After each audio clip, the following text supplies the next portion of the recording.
हे सुचले की ह्या दगडांपासून आपण एवढं छान छान लेणी कोरू शकतो।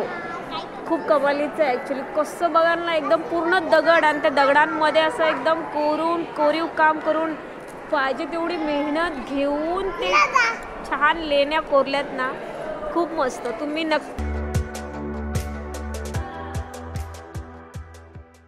ह्या गुफेच्या आतमध्ये शंकराची पिंड आहे।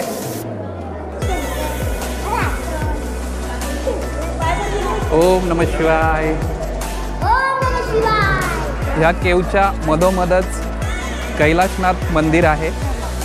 आतमध्ये आपल्याला शंकराची पिंड पाहायला मिळते आणि इथे लेफ्ट साईडला नंदी आहे।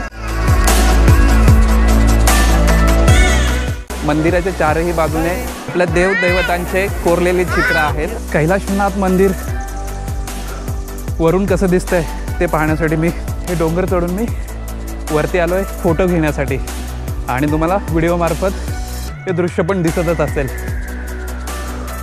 दम लागलाय पण ठीक आहे, चालतं।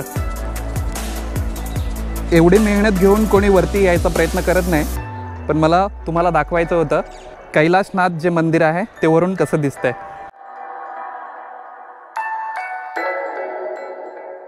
Good evening from Ellora caves. This is your adventure riders and once again welcome back to my YouTube channel. Ellora caves आमचं पाहून झालं आहे। एलोरा केव्स नंतर आम्ही विजिट करणार आहोत घृष्णेश्वर टेम्पल, जे 12 ज्योतिर्लिंगांपैकी एक आहे, जे औरंगाबादमध्ये तुम्हाला पाहायला मिळेल। चला जाऊया आपण घृष्णेश्वर टेम्पलकडे।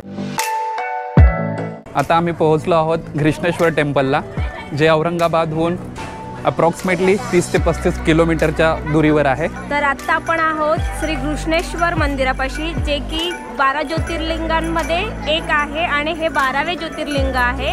आपले छत्रपती शिवाजी महाराजांचे आजोबा यांनी 16व्या शतकामध्ये ह्या मंदिराचा जीर्णोद्धार केलेला होता। 12 ज्योतिर्लिंगापैकी 2 ज्योतिर्लिंग आमच्या आज कंप्लीट होत आहेत। एक म्हणजे आम्ही गुजरातमध्ये केलेला सोमनाथ टेम्पल आणि हा दुसरा म्हणजे घृष्णेश्वर टेम्पल। सो 2 टेम्पल आमच्या ज्योतिर्लिंगांपैकी झालेत। राहिलेत 10। शक्य झालं असेच ब्लॉग बनवायचं झालं आणि तुमची साथ राहिली तर उरलेले 10 ज्योतिर्लिंग सुद्धा आम्ही नक्की करणार आणि तुम्हाला दाखवणार। कुठल्याही ज्योतिर्लिंगामध्ये म्हणजे ज्योतिर्लिंगाच्या टेम्पलमध्ये मंदिरामध्ये कॅमेरा किंवा मोबाईल काही अलाउड नाही आहे। सो तुम्हाला आम्ही फक्त प्रवेशद्वार दाखवू शकतो।